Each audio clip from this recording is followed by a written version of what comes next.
வணக்கம். நான் அன்னைக்கு காராமணி ரசம் வைக்க போகிறேன். காராமணி அவிச்சு வச்சுருக்கேன். அதை தண்ணி தனியாக வடித்து வச்சுருவோம். புளி ஒரு குட்டி எலுமிச்சம்பழம் சைஸு ஊற வச்சுருவோம்.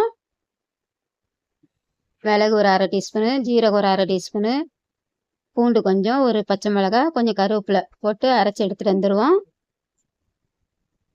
ரசத்துக்கு தேவையானதை அரைச்சி எடுத்து வச்சாச்சு.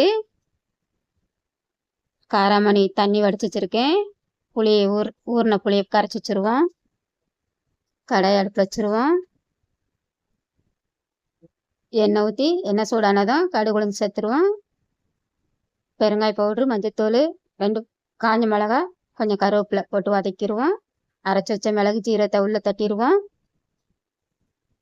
நல்லா வதக்கி விட்டுருவோம். ஒரு தக்காளி ஒன்று கட் பண்ணி வச்சுருக்கேன், அதையும் உள்ளே போட்டு வதக்கிடுவோம். கரைச்சி வச்ச புளி தண்ணியை உள்ளே ஊற்றிடுவோம். காராமணி தண்ணியும் உள்ளே ஊற்றிடுவோம். இப்போ இது லைட்டாக கொதி வரட்டும். இப்போ கொதி வந்துடுச்சு. தேவையான அளவு உப்பு சேர்த்துருவோம். கருவேப்பிலை கொத்தமல்லி கொஞ்சம் சேர்த்துருவோம். அடுப்பை ஆஃப் பண்ணிடுவோம்.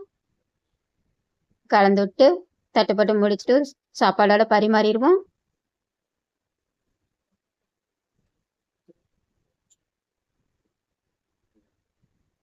நான் எள்ளு பிடி சாப்பிட போகிறேன். இப்படி செஞ்சு பாருங்கள், டேஸ்டியாக இருக்கும், சுவையாகவும் இருக்கும். லைக் பண்ணுங்கள், ஷேர் பண்ணுங்கள், சப்ஸ்கிரைப் பண்ணுங்கள். சுவையாக இருக்கும்.